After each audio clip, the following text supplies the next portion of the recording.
চন্দ্রিকা বয়ার্ত দৃষ্টিতে তাকিয়ে আছে সায়নের দিকে, আর সায়ন এখনো রুশির দিকে তাকিয়ে ঠোঁট জোড়া শুকিয়ে কাঠ হয়ে আছে। ঠোঁট জুড়ে বিরাজমান গোলাপি আপা অনেকটাই হালকা হয়ে আছে। সায়ন নিজের বৃদ্ধা আঙ্গুল দিয়ে আলতো করে ছুঁয়ে দিল, তারপর শান্ত সুরে বলল, সেটা তো তোমার খুব ভালো করে জানার কথা চন্দ্রিকা। আমি কি বিষয়ে কথা বলছি তা তোমার থেকে ভালো আর কে জানে। চন্দ্রিকা বলল, আমি জানি মানে কি? সায়ন, তুমি যার শুনছো তা ভুল শুনেছ। কেউ হয়তো আমাকে ফাঁসানোর চেষ্টা করেছে। সব মিথ্যে বিশ্বাস করো সব। সায়ন বলল, তুমি এখনো জানোই না আমি কি নিয়ে কথা বলছি, কিন্তু তুমি বলছো সব মিথ্যে। আচ্ছা, কোনটা মিথ্যে? সেদিনকার স্ক্যান্ডালের বিষয়টি, নাকি সেখানে রিপোর্টার পাঠানোর বিষয়টি, নাকি আমার বাড়িতে আমার বউকে দিনের পর দিন ড্রাগস দেওয়ার ঘটনাটি মিথ্যে? আর সবচেয়ে বড় কথা, আমার স্ত্রী আর অনাগত সন্তানের ক্ষতি করার চেষ্টা, সব মিথ্যে? চন্দ্রিকা বলল, তুমি সব জানতে, তাই না? শান বলল, হ্যাঁ। কি মনে হয় তোমার তুমি আমার নাকের নিচে দিয়ে সব করে যাবে আর আমি জানবো না? ভুলে গেছো আমি কে? সায়ন জামিল খান। তুমি সব করে যাবে আর আমি কিচ্ছুই জানবো না, সেটা তোমার বোকামি ছাড়া আর কিছুই না। কিন্তু আমার কথা হচ্ছে, তুমি এমন কাজ করলে কি করে? একটা সময় আমার মনে হতো যে চন্দ্রিকা আমার যাই হোক খারাপ কিছু করবে না, বাট আই ওয়াজ রং। তোমার থেকে জঘন্য কাজ আর কারো পক্ষে করা সম্ভব নয়। মাঝে মাঝে মনে হয় আমি তোমাকে চিনি না, খুব অচেনা কেউ তুমি। তুমি আমার ছোট্ট পরি হতেই পারো না, তুমি অন্য কেউ, অপরিচিত কেউ। কারণ সেই মেয়েটি অবুঝ থাকা সত্ত্বেও অন্য কারো প্রাণ বাঁচানোর মতো পদক্ষেপ নিয়েছিল। কিন্তু তুমি তো বুঝদার হয়েও মানুষের ক্ষতি ছাড়া অন্য কিছু করলে না। তুমি আর সে এক মানুষ কি করে হতে পারো? মাঝে মাঝে মনে হয় আমি হয়তো সঠিক জনকে খুঁজেই পাইনি, আর যদিও পেয়েছি তবে সে আর আমার ছোট্ট পরি ছিল না। ততদিনে সে অন্য কেউ হয়ে গিয়েছে। চন্দ্রিকা বলল, কি বলতে চাইছো তুমি সায়ন? আমি মিথ্যে বলছি? আমার সেই নয় যাকে তুমি খুঁজছিলে। এখন ওই মেয়েটিকে পেয়ে তুমি আমার অস্তিত্বকে অস্বীকার করবে? তুমি ও আমার নামে বানিয়ে বানিয়ে মিথ্যে বলেছে আর তুমি বিশ্বাস করেছো? শায়ন, তুমি আমাকে বিশ্বাস করছো না কেন? তোমার মনে হয় আমি এমন কিছু করতে পারি? শায়ন বলল, বিশ্বাস? এই শব্দটার সাথে আদৌ তোমার কোনো সম্পর্ক আছে চন্দ্রিকা? তুমি এই শব্দটার মানে বুঝো? তুমি জানো কখন একটা মানুষ আর একটা মানুষকে বিশ্বাস করে? জানো না, তাই এই শব্দটা তোমার মুখেও মানায় না। আর রুশির কথা বলছো তো, ও বানিয়ে মিথ্যে বলবে আমায়, হাসালে আমাকে, যেখানে ও নিজে হুশ ছিল না। অ্যান্ড থ্যাঙ্কস টু ইউ, তুমি কোনটাকে মিথ্যে বলবে? তুমি রুশির বিষয়ে স্ক্যান্ডাল ছড়াও, তাকে হেনস্থ করার জন্য ভার্সিটিতে রিপোর্টার পাঠাওনি। আর সব থেকে বড় কথা হচ্ছে, তুমি আর আমার রুশির ঘনিষ্ঠ ছবি দেয়ালে লাগিয়ে দিয়েছ, যাতে সবাই ভাবে রুশি অন্যের সংসার ভাঙছে। সায়ন হাত মুঠো করে ফেলল, তারপর উঠে দাঁড়িয়ে চন্দ্রিকাকে নিয়ে বারান্দায় চলে এল। এই মুহূর্তে রুশির রেস্টের প্রয়োজন, আর সায়ন যতটুকু হাইপার হয়ে গেছে, ওখানে থাকলে চেঁচামেচি হবে, যা রুশির জন্য খারাপ। ও চন্দ্রিকার হাত সেরে ওর দিকে রক্ত চক্ষু নিয়ে তাকালো, কিন্তু ঠোঁটের কোণে বাঁকা হাসি জ্বলতে, যাতে ওকে ভয়ঙ্কর দেখাচ্ছে। ও দাঁতে দাঁত চেপে বলল, একজন নারী হয়ে আরেকজন নারীর সম্মানে আঘাত করতে তোমার একটু বাধেনি? How could you?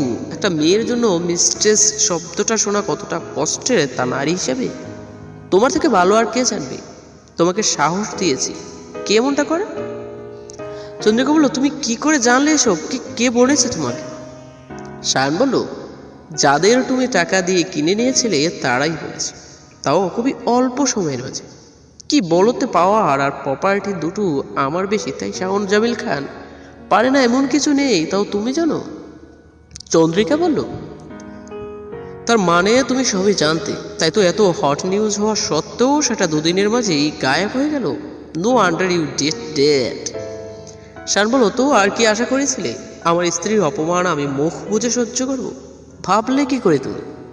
আনফর্চুনেটলি আমার অ্যাক্সিডেন্ট হয়েছে বলে ওই স্ক্যান্ডাল 2 দিন পর্যন্ত ছিল, না হয় ওটা বের হওয়ার আগে শেষ হয়ে যেত। আমার স্ত্রীর দিকে আঙুল তোলার সাহস পেত না। চন্দ্রিকা বলল, স্ত্রী? বাহ, সে তোমার স্ত্রী হয়ে গেল এখন সায়র। তবে আমি কি তোমার ওই দুদিনের মেয়ের জন্য আমি এখন পর হয়ে গেলাম? ওই ক্যারেক্টারলেস মেয়ের জন্য এত দরদ তোমার, যে কিনা নিজের পুরনো প্রেমিকের সাথে এখনো সম্পর্ক রাখে? তুমি জানো পুরনো প্রেমিককে তোমার বোনের হব জামাই না এক স্বাদের নিচে থেকেও কিভাবে মানুষ স্বাভাবিক আচরণ করতে পারে? নিশ্চিত সম্পর্ক এখনো আছে, আর তাই তো এমন ফান করতে পারছে যে চিনি না। হা, হোয়াট এ ট্যালেন্ট! ঘরেটাও ঠিক রাখছে আর বাইরেটাও সামলাও। আচমকাই শব্দে চন্দ্রিকা চমকে উঠে নিচে তাকাল আর দেখলো শাওনের ফোন ভেঙে চোটচির হয়ে আছে।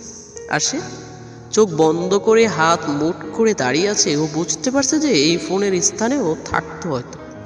চন্দ্রিকা চুপ হয়ে গেল আর শায়ন চোখ মুখ রক্ত লাল করে বলল, আমার মা আমাকে নারীদের অসম্মান করতে শিখায়নি। না হয় যে মুখ দিয়ে তুমি আমার স্ত্রীকে ইনসাল্ট করেছো তা ছিঁড়ে ফেলতাম, আমার 1 সেকেন্ড সময় লাগতো না। ট্রাস্ট মি, 1 সেকেন্ডও না। তবে আর একটা শব্দ বলি আমি ভুলে যাব তুমি একজন নারী। আর ক্যারেক্টার নিয়ে বলছো, ক্যারেক্টার কি জানো তুমি? তোমার নিজের ক্যারেক্টার দেখেছো? আচ্ছা সেটা বাদ দাও, এটা বলো তো 2 মাস পূর্বে তুমি হসপিটালে কেন গিয়েছিলে? চন্দ্রিকা বলল, নর্মাল চেক আপ করার জন্য। আর কি কি? শাওন বলল, হ্যাঁ, নর্মাল চেক আপ নাকি অন্য কিছু? আমি বলছি কেন গিয়েছিলে। আচ্ছা তোমাকে একটা গল্প শোনাই। একটা মেয়ে একটা ছেলেকে বারবার ভালোবাসি ভালোবাসি বলতো, আর ছেলেকে মেয়েটিকে ভালোবাসতে না পেরে খুব গিল্ট ফিল করতো। হঠাৎ একদিন সেই মেয়েটি প্রেগনেন্ট হয়ে গেল। আর 4 মাস পর্যন্ত মেয়েটা বুঝতেই পারেনি। যখন বুঝতে পারলো তখন ওই বাচ্চাটিকে মেরে ফেলল। কিন্তু অপারেশন সাকসেসফুল না হওয়াতে মেয়েটি সারা জীবনের জন্য মা হওয়ার ক্ষমতাই হারিয়ে ফেলল। ঘটনা চেনা যেন মনে হচ্ছে না? জানতে চাইবে না মেয়েটিকে? সেই মেয়েটি হচ্ছে তুমি। Am I right?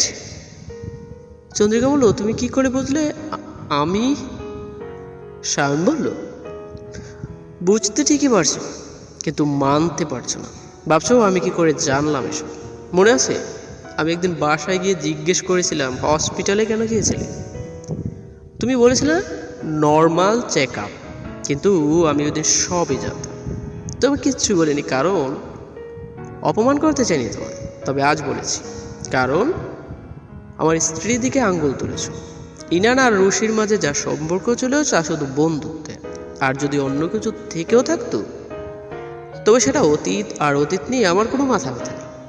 আমি আর বর্তমান এবং ভবিষ্যৎ, তাই ও যতদিন আমার সাথে থাকতে চাইবে ততদিনই ইজ মাইন। শায়ন এটুকু বলে থামলো, তারপর আবারও বলা শুরু করলো, আর রইল তোমার কথা। তুমি খুব ভালোবাসো। তাহলে যখন অন্যের সাথে সম্পর্ক জড়িয়েছিলে তখন সেই ভালোবাসার কথা মনে পড়েনি? মনে পড়েনি আমি চিট করেছি, তার উপর কি করলে? প্রেগনেন্সির খবর জানার সাথে সাথে তুমি সেটা অ্যাবর্শন করাতে গেলে। ডাক্তার বলল এটা রিস্ক, তবু তুমি করালে নিজের স্বার্থের জন্য। আর অপারেশন সাকসেসফুল হলো না, তুমিও আর মা হতে পারবে না। তাই তুমি একটা গেম খেললে। তুমি একটা মেয়েকে আমার রুমে পাঠালে যাতে সে আমার বেবি ধারণ করে অ্যাজ আর সারগাট মাদার, যাতে আমি সারা জীবন গিল্ট ফিল করি। আর তুমি আমার জীবনে সারা জীবনের জন্য জায়গা করে। আর শুরুতেই তাই হয়েছিল। আমি গিল্ট ফিল করেছি, আর তাই রুশিকে ভালোবাসা সত্ত্বেও তাকে নিজের থেকে দূরে রেখেছি। তোমার কথা ভেবে যে তোমাকে হয়তো ভালোবাসি না, কিন্তু তাই বলে ঠকাতে পারবো না। কিন্তু ওই যে ভালোবাসা এমন একটা জিনিস যার থেকে দূরে থাকা যায়, আমিও থাকতে পারি। I fall in love with Rushi, আর আমি তাকে স্ত্রী হিসেবেই মেনে নিয়েছি। শাওন এবার চন্দ্রিকার দিকে ঝুঁকে বলল, ভাগ্য ভালো আমি তোমার মতো মেয়েকে ভালোবাসি, না হয় তোমার এই রূপ দেখে বড্ড কষ্ট পেতাম। ভাগ্য ভালো যে আমার রুমে ওদিন রুশি ছিল, যে তোমার মতো স্বার্থপর নয়। থ্যাঙ্কস টু ইউ আমি আমার লাইফে সত্যিকারের মানুষটাকে পেয়েছি। I am glad that she is my wife. Chandrika বলল, সে তোমার ওয়াইফ হলে আমি কি? তুমি তোমার ওয়াদার কথা ভুলে গেছো শাহন? তুমি আমাকে এভাবে ধোঁকা দিতে পারো না। শাহন বলল, প্রথম শুরু থেকেই তুমি আমার দায়িত্ব ছিলে, আর কিছুই না। আর ওয়াদার কথা বলছো তো, একটা ওয়াদার উপর ভিত্তি করে সারা জীবন থাকা যায় না। আমি আমার বাবা নই যে নিজের ঘরে স্ত্রী রেখে অন্য নারীর সাথে পরকীয় লিপ্ত হোক। তাই ওয়াদার কোনো মূল্যই নেই, যেখানে তুমি সেই মানুষই না যাকে আমি চিনতাম। আর ধোঁকা তো তুমি আমাকে দিয়েছো। আমি তো ঠিকই ছিলাম, কিন্তু তুমি ঋষিকে তুমি আমার জীবনে এনেছো, আর আমি তার জন্য শুকরিয়া আদায় করি। আর তোমার প্রেগনেন্সি এটাও তুমি জানো, আর আমিও জানি যে তোমাকে আমি কিস পর্যন্ত কোনোদিন করিনি। ছোঁয়া তো অনেক দূরের কথা, তুমি জোর করে দু একবার জড়িয়ে ধরলেও আমি ছাড়িয়ে নিয়েছি নিজেকে। তাই বেবিটা আমার তো নয়, তাহলে বেবিটা কার? তোমার ওই প্রেমিকের নাকি অন্য কার? চন্দ্রিকার মুখ চুপসে গেল। জবাব দেওয়ার মতো কিছুই নেই ওর। শাওন যা বলেছে সব সত্যি, কিন্তু বেবি ব্যাপারে ও নিজেও চায়নি বেবিটাকে মারতে, কিন্তু এছাড়া কোনো উপায় ছিল না ওর কাছে। ও বাধ্য ছিল সম্পর্কটার সময়। চন্দ্রিকায় চোখ দুটো টলমল করে ওঠে। তা দেখে শায়নোর দিকে ঝুঁকে আসে দিয়ে বলল, এবার বলুন মিস চন্দ্রিকা, আসলে ক্যারেক্টারলেস কি? আমি তোমাকে এসব বলে অপমান করতে চাইনি, কিন্তু বাধ্য করেছ। আমি তারপরও সব কিছু ক্ষমা করে দিতাম, কিন্তু ঋষি তখন আমার লাইফে ছিল, তাই ওকে ছেড়ে আমার পক্ষে কখনোই সম্ভব ছিল না। তাই অনেক দিন দোটানায় ছিলাম। পরে যখন বুঝতে পারলাম ঋষি ছাড়া আমাকে চলবে না, তখন চেয়েছিলাম তোমার দায়িত্ব নিতে, কিন্তু তুমি কি করলে? আমার স্ত্রীকে ডাক দেওয়া শুরু করলে, যাতে সবাই ওকে ভুল বোঝে। আর আজকে তুমি তাদের মেরে ফেলতে চেয়েছো। যদি আমি এটা আগে জানতাম, তবে তোমাকে বাঁচাতে লোক পাঠানো তো দূরের কথা, আই উইশ তুমি মরে যেতে।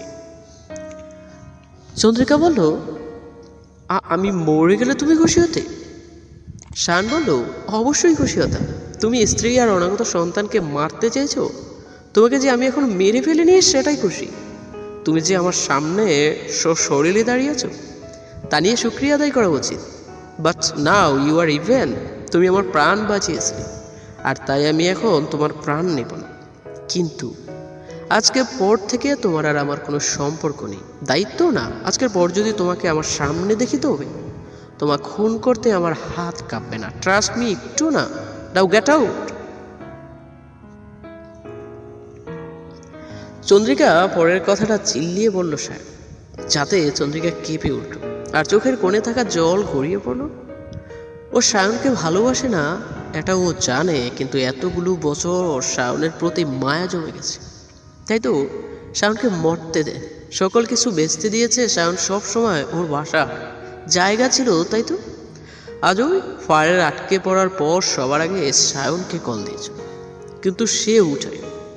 শায়নের এই ব্যবহারে অনেক কষ্ট লাগেছে, বুকের মাঝে তীব্র ব্যথা হচ্ছে। মায়া জিনিসটা হয়তো এমনই বড্ড কষ্ট হয়। এই যে ও ভাবতেই পারছে না শায়নের সাথে আজকের পর থেকে আর দেখা হবে না, কিন্তু ও বুঝতে পারলো এখানে থেকেও লাভ নেই। আগে হোক আর পরে হোক, এক সময় না এক সময় সারা জীবনের জন্য ওর যেতেই হোক। কিন্তু এত তাড়াতাড়ি হচ্ছে বলে হয়তো মানতে পারছে। চন্দ্রিকা শায়নের দিকে তাকে শান্ত সুরে বলল, আমি জানি না তুমি বিশ্বাস করবে কিনা, তবে সকল ঘটনার সাথে আমি জড়িত থাকলেও আজকের ঘটনার সম্পর্কে আমি কিছুই জানতাম না। আমি কখনোই ঋষি বা তার সন্তানের ক্ষতি করতে চাইনি। সেই ড্রাগস শুধুকে ওকে খিটখিটে করে দেবে, এছাড়া আর কিছুই না। বাকি ওদের ক্ষতি করার ইচ্ছে আমার কোনোদিনও ছিল না। শুধু চেয়েছি তারা তোমার জীবন থেকে চলে যায়। আজকের ঘটনায় আমার কোনো হাত নেই। শান বলো, যে নিজের সন্তানকে মারতে পারে সে সব করতে পারে। তুমি নিজের সন্তানকে এই রেহাই দিলে না, অন্যের সন্তানের প্রতি তোমার দরদ কাজ করবে কি করে? এর আগে আমি আমার কথা ফিরিয়ে নেই আর তোমাকে এখানেই শেষ করে দিই। Please go from here. দ্বিতীয়বার দেখলে আমি সত্যি তোমাকে বাঁচতে দেব না। And trust me, you will do it. চন্দ্রিকার দাঁড়ালো না, পিছনে ফিরে চলে গেল। খুব ইচ্ছে ছিল শেষবারের মতো শায়নকে আর একবার দেখবে, কিন্তু সাহস জুগিয়ে উঠতে পারে। শায়ন সেই বারান্দায় দাঁড়িয়ে আছে, ও নিজের রাগ থামানোর চেষ্টা করছে। পাশেই দরজায় হেলান দিয়ে দাঁড়িয়ে আছে ঋষি, চোখের কার্নিশ বেয়ে পানি পড়ছে। ও অনেক আগেই উঠে গিয়েছিল যখন চন্দ্রিকা দরজা বাড়ি দিয়েছিল, কিন্তু ও কিছু বলেনি, বরং চোখ বন্ধ করেছে। শায়ন বেরিয়ে আসতেই ও দরজার পাশে দাঁড়ায় আর সব শুনতে পেয়েছে, কিন্তু তাতে ওর বিশেষ মাথা ব্যথা নেই। ও শুধু এইটুকুই ভাবছে যে শায়ন ওর আর ইনার সম্পর্ক সব জানতো, কিন্তু ওকে কোনোদিন প্রশ্ন করেনি, বরং ওকে কাঁদতেও দেখেনি। সেদিন সান্ত্বনা দিয়েছিল আর এমন ভান করেছিল যে কিছু শুনেই শায়ন ওর ব্যক্তিত্বকে সম্মান করেছিল, আর আজও করছে। ঋষি শায়নকে ভালোবাসে অনেক আগে থেকে, কিন্তু কোনোদিন সাহস করে বোঝানোর কারণও ভাবতো না। শায়ন চন্দ্রিকাকে ভালোবাসে। আজ যখন জানতে পারলো যে শায়ন ওকে ভালোবাসে, তখন ও ঠিক কতটা খুশি ও বুঝতে পারে। ও কারো জীবনের তৃতীয় ব্যক্তি নয়, বরং শায়নের জীবনের ফার্স্ট প্রায়োরিটি। ঋষি আস্তে করে চোখ মুছে নিজের স্থানে গিয়ে শুয়ে পড়ল। শায়নকে বুঝতেই দিবে না ও সব শুনেছে। এতদিন ভালোবেসেও প্রকাশ করে, এর শাস্তি তো পেতেই হবে। যতদিন না শায়ন নিজের অনুভূতি প্রকাশ করবে, ততদিন ও শায়নকে নিজের অনুভূতির জানানো দেবে না। ঋষি বিড়বিড় করে বলতে লাগলো, দেখি জনা কতদিন না বলে থাকতে পারে।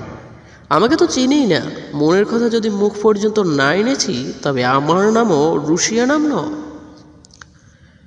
তো বন্ধুরা, আজকের পর্বটা এ পর্যন্তই। আশা করি সবারই ভালো লেগেছে। যদি ভালো লেগে থাকে একটি লাইক দিয়ে দেবেন। তো ফ্রেন্ডস, আজ আসি, দেখা হবে নতুন কোনো পর্বে। আল্লাহ হাফেজ।